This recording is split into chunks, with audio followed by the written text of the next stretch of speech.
Alaihi Wasallam, para muhibbin, para simpatisan yang hadir di malam ini, yang mudah-mudahan mendapatkan barakah yang sempurna dari Allah Subhanahu wa taala, mendapatkan rahmat yang sempurna dari Allah Subhanahu wa taala, mendapatkan syafaat kelak dari baginda Nabi Muhammad sallallahu alaihi wasallam. Amin ya rabbal alamin.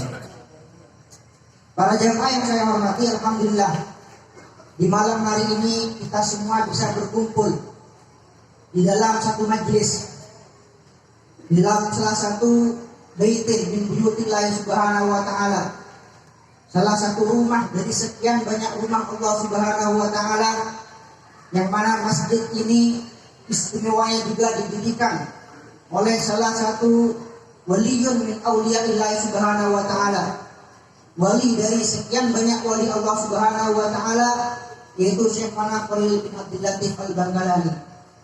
Juga kita hadir di tempat yang diberkahi, juga di waktu yang diberkahi, di mana kita sekarang ada di tengah-tengah. Kita sekarang masuk pada tanggal 3, besok tanggal 4 Dzulhijjah. Tanggal 1 sampai 10 Dzulhijjah ini disebut oleh Rasulullah Shallallahu Alaihi Wasallam sebagai a'dhamu ayyamid dunya, atau hari paling agung, hari paling mulia yang pernah ada di dunia ini. Disebutkan oleh Rasulullah Shallallahu Alaihi Wasallam dalam satu hadis, "Ma min ayyamin al-amalu shalihu fihinna ahabbu ila Allah Subhanahu wa ta'ala min hadhihi al-ayyam." Tidak ada satu hari di mana amal kebaikan, amal ibadah lebih dicintai Allah Subhanahu wa ta'ala daripada amal ibadah yang dilakukan pada 10 hari pertama pada bulan Dzulhijjah. Qalu wal jihadu fi sabilillah ya Rasulullah. Para sahabat bertanya, bahkan jika amal itu berupa jihad fi sabilillah wahai Rasulullah? Qala wal jihadu fi sabilillah. Bahkan sabda Rasulullah sallallahu alaihi wasallam, amal-amal kebaikan yang kita lakukan pada 10 hari pertama di bulan ini lebih baik, lebih besar pahalanya daripada al-jihad fi sabilillah. Illa rajulun kharaja bi nafsihi wa malihi falam yarji min dzalika bisyai. Kecuali jika memang ada seseorang keluar dari rumahnya dengan jiwanya, raganya, hartanya untuk berperang melawan orang kafir, falam yarji min dzalika bisyai. Kemudian dia sama sekali tidak kembali ke rumahnya, dalam artian dia mati syahid bisa Allahumma sholli ala sayyidina Muhammad. Juga malam kali ini terasa sangat istimewa karena malam kali ini kita memperingati haul salah satu pecinta agung, salah satu wali besar dari sekian banyak wali Allah Subhanahu wa ta'ala, yang mana beliau ini Sayyidul Habib Munzir bin Fuad Al-Musawa rahimahullah ta'ala wa qaddasallahu sirrah, jujur merupakan inspirasi bagi saya mulai sejak dahulu. Bahkan sebelum saya mengenal Karim, mengenal Hadramut, mengenal Yaman, saya lebih dahulu mengenal Al-Habib Munzir bin Fuad Al-Musawa. Ini bukan bagi saya saja, bagi saya, bagi banyak para pelajar pencinta tarim yang belajar di tarim atau yang belum pernah sampai ke tarim, jika ditanya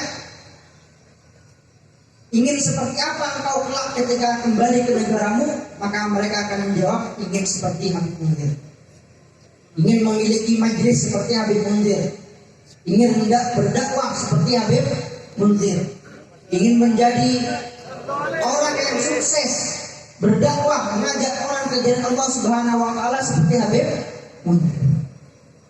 Ada 3 poin yang bisa saya simpulkan di sini. Teladan-teladan yang bisa kita tiru, yang bisa kita contoh dari beliau Habib Munzir bin Fuad Al-Musawa. Yang pertama yang bisa kita tiru adalah bagaimana sikap taklim beliau terhadap para gurunya. Wabil khusus bagaimana kecintaan beliau, takzim beliau kepada guru beliau, Sayyidi wa Habibi Sayyidil Habib Umar bin Hafid hafizahullah taala. Sampai-sampai beliau pernah atau sering menyampaikan ketika ditanyakan tentang moto kehidupan beliau, prinsip kehidupan beliau, maka beliau menjawab, hidup saya hanya untuk 3 orang. Bukan hanya 3 orang, hidup saya untuk 3. Hidup saya untuk 3. Yang pertama, hidup saya kerahkan, saya persembahkan untuk Allah Subhanahu. Yang kedua, hidup saya persembahkan untuk Rasulullah Shallallahu Alaihi Wasallam. Dan yang ketiga, hidup saya, jiwa, raga saya, harta saya, semua yang saya miliki, saya persembahkan untuk guru mulia saya Sayyidil Habib Umar bin Hafid hafizahullah taala. Allah, Rasulullah, Habib Umar. Ini prinsip Habib Munzir Al-Musawi. Sampai menurut sebagian murid beliau, Habib Munzir ini min syiddati ta'zimihi lil Habib Umar, saking takzimnya Habib Munzir ini kepada Habib Umar, jika Habib Munzir ada di Jakarta, kemudian beliau menelpon Habib Umar atau menerima telepon dari Habib Umar, ketika beliau duduk di kursi, maka beliau akan turun dari kursi dan bersimpuh di bawah lantai. Seakan-akan beliau memang benar-benar ada di hadapan Habib Umar. Bagaimana beliau bisa menghadirkan sosok Habib Umar dalam setiap gerak-gerik beliau. Dan ini memang merupakan kunci kesuksesan, kunci kemuliaan para ulama kita mulai sejak dahulu.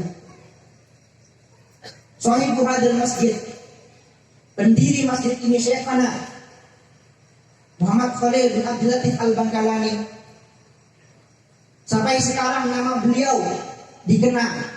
Sampai sekarang maqbarah beliau ramai dikunjungi oleh para peziarah dari segala penjuru. Jika saya perhatikan sejarah kehidupan beliau, apa kunci yang membuat beliau meraih semua kemuliaan itu? Apa yang membuat nama beliau harum sampai detik ini? Apa yang membuat nama beliau disebut-sebut, dipuji-puji, dipuja-puja oleh semua orang dari segala penjuru? Kuncinya adalah satu. Bagaimana beliau begitu mentakzimi dan menghormati para guru beliau. Sampai dalam satu kisah yang sangat masyhur, suatu ketika Syekhana Muhammad Khalil bin Abdul Latif Al-Bangkalani pernah menaiki delman.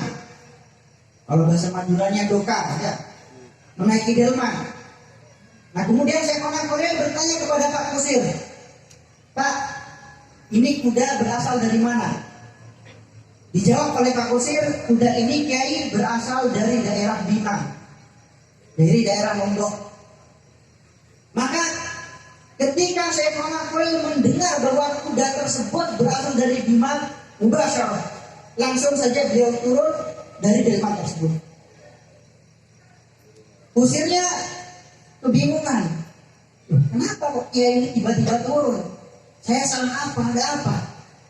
Maka bertanya, wahai Pak Kusir, wahai kiai, mengapa panjenengan kok turun dari delman saya? Apa jawab Syekhana Khalil? Dulu saya pernah mempunyai guru dari daerah Bima. Namanya Syekh Abdul Ghani Ibn Subhan Al-Bimawi. Guru saya ini terkenal memiliki peliharaan kuda yang banyak. Terkenal memelihara banyak kuda. Nah, saya tidak ingin menaiki delman ini. Saya takut suul adab kurang ajar kepada guru saya. Mengapa bisa begitu? Saya takut kuda ini merupakan salah satu keturunan dari kuda guru saya. Tidak ingin menaiki delman, kenapa? Karena ada kemungkinan kuda delman ini adalah salah satu keturunan dari kuda guru beliau. Sampai-sampai juga diriwayatkan, termasuk takzim beliau terhadap guru beliau. Beliau memiliki seorang guru bernama Syekh Abdul Azim An-Naqsyabandi. Gila, beliau ini yang pertama kali membawa tarikat Naqsyabandi ke bumi Madura. Sampai-sampai dikatakan oleh salah satu habaib, di Madura ini ada dua wali besar. Yang pertama masyhur, yaitu Syekhona Khalil bin Abdul Latif Al-Bangkalani. Yang kedua masyhur, banyak orang tidak tahu. Siapa? Guru Syekhona, yaitu Syekh Abdul Azim An-Naqsyabandi. Nah, saking taklimnya beliau Syekhona Khalil terhadap guru beliau Syekh Abdul Azim An-Naqsyabandi, sampai diriwayatkan dari beliau sebuah ucapan sebagaimana disampaikan Kiai Haji Anwar Nur almarhum dari Dalmangan Timur. Syekhona Khalil pernah mengatakan, barang siapa yang berziarah ke makamku akan tetapi dia tidak berziarah ke makam guruku Syekh Abdul Azim, maka seakan-akan dia pergi ke Mekah akan tetapi tidak berziarah ke Madinah. Begitu taklimnya beliau kepada sosok guru beliau yang bernama Syekh Abdul Azim. Allahumma sholli ala sayyidina Muhammad. Ini yang pertama. Yang kedua yang bisa kita contoh dari sosok Al-Habib Munzir ibn Fuad Al-Musawwar, yaitu bagaimana takzim beliau, hormat beliau kepada semua ulama, kepada semua kiai, kepada semua ahli ilmu. Sampai-sampai beliau pernah sowan untuk mengundang almarhum guru kami Mbah Maimun Zubair. Jadi beliau sendiri datang ke sarang Rembang untuk mengundang Mbah Maimun Zubair. Nah, Mbah Maimun Zubair ketika mengetahui bahwa undangan ini dari Habib Munzir, dari majelis Rasulullah SAW, beliau langsung mencium undangan tersebut. Bangun mencium undangan Munzir, mencium. Sambil menangis beliau mengatakan, hadid dakwah min Rasulillah. Hadid dakwah min Rasulillah. Ini undangan Rasulullah SAW. Ini undangan dari Rasulullah SAW. Nah, yang perlu kita contoh bagaimana Habib Munzir duduk di hadapan Mbah Maimun dengan penuh taklim, dengan penuh adab, bagaikan seorang murid yang duduk bersimpuh di hadapan gurunya. Dan lebih menakjubkan dari itu, ketika keluar dari dalam Mbah Maimun, Habib Munzir berjalan mundur, tidak ingin membelakangi Mbah Maimun. Nah, ini kut hadi kaidah ya. Jadi untuk kebahagiaan hidup kita, untuk keberuntungan hidup kita di dunia dan akhirat, ada satu kaidah yang ditulis oleh Kiai Haji Hasyim Asy'ari dalam kitabnya Adabul Alim wal Muta'allim. Beliau mengatakan, alladzi la yaqtaqid jalalah syai'ihi la yuslih. Barang siapa yang tidak meyakini bahwa gurunya adalah orang yang mulia, bahwa gurunya adalah orang yang dicintai Allah Subhanahu wa taala, sampai kapanpun, sedekat apapun dia terhadap gurunya, dia tidak akan pernah beruntung. Dia tidak akan pernah bahagia. Ini yang perlu kita jadikan sebagai prinsip. Terakhir yang bisa kita contoh dari sosok Habib Munzir adalah bagaimana akhlak beliau, adab beliau terhadap semua lapisan masyarakat. Entah itu kecil, besar, tua, muda, alim atau bukan, beliau mentaklimi mereka semua. Beliau menghormati mereka semua. Lebih-lebih adalah ketika yang ada di hadapan beliau adalah orang tua. Jadi memang ini adalah didikan dari Habib Umar.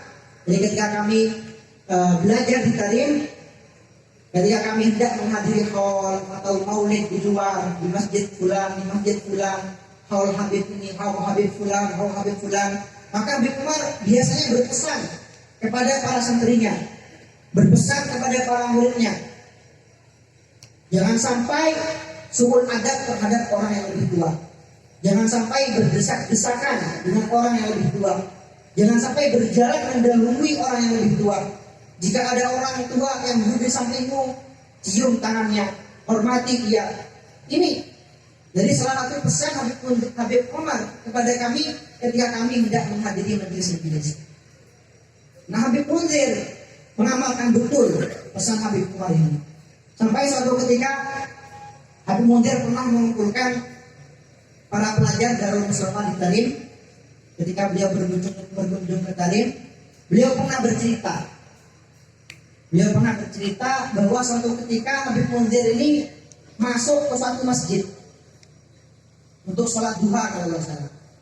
Nah di masjid tersebut ada seorang laki-laki duduk, mungkin umurnya sekitar 50 tahun atau 40 tahun, yang jelas lebih tua dari Habib Munzir. Nah termasuk kebiasaan Habib Munzir yang diajarkan oleh Sayyidina Habib Umar, jika ada orang yang lebih tua, cium tangannya. Apapun pekerjaannya, apapun profesinya, entah dia alim, bukan, ulama atau bukan, kiai atau bukan, habib atau bukan, jika dia lebih tua dari kita, cium tangannya. Habib Umar sering kali menukil hadis Rasulullah SAW, inna min ijlalillahi ta'ala ikramu dzisyibatil muslim. Termasuk memuliakan Allah Subhanahu wa taala, ya, bukan memuliakan muslim, bukan memuliakan Rasulullah, termasuk memuliakan Allah Subhanahu wa taala ikramu dzisyibatil muslim. Yaitu ketika kita menghormati orang yang lebih tua daripada kita. Nah, Habib Munzir ketika itu menemukan orang tua ini duduk di masjid, beliau datangi, assalamualaikum, kemudian beliau cium tangannya. Nah orang tua ini setelah dicium tangannya oleh Habib Munzir, nangis, terseduh-seduh. Ya, Habib Munzir bingung, orang tua ini mengapa menangis? Padahal hanya dicium tangannya. Akhirnya setelah tangisannya reda, orang tua tersebut bercerita, Habib, saya ini bukan orang baik, saya ini orang jahat Habib. Saya setiap hari datang ke masjid ini bukan untuk sholat, bukan untuk mengaji, bukan untuk berzikir. Saya setiap hari datang ke masjid ini untuk mencuri kotak amal masjid. Sedangkan antum seorang ulama, seorang habib, orang yang mulia di sisi Allah Subhanahu wa taala, antum mencium tangan saya yang hina ini, antum mencium tangan saya yang kotor ini. Demi Allah Habib, mulai saat ini saksikanlah bahwa saya bertobat di tangan antum Habib. Taubatnya seseorang karena indahnya akhlak Habib Munzir, karena mulianya pekerti Habib Munzir, yang mana beliau berpegang teguh kepada pesan-pesan guru beliau, yang salah satunya adalah menghormati orang yang lebih tua. Jadi ini sekian yang bisa saya sampaikan dari poin-poin apa saja yang bisa kita teladani dari Sayyidil Habib Sahibul Haul Habib Munzir bin Al-Musawa. Yang pertama, bagaimana takdim beliau terhadap guru.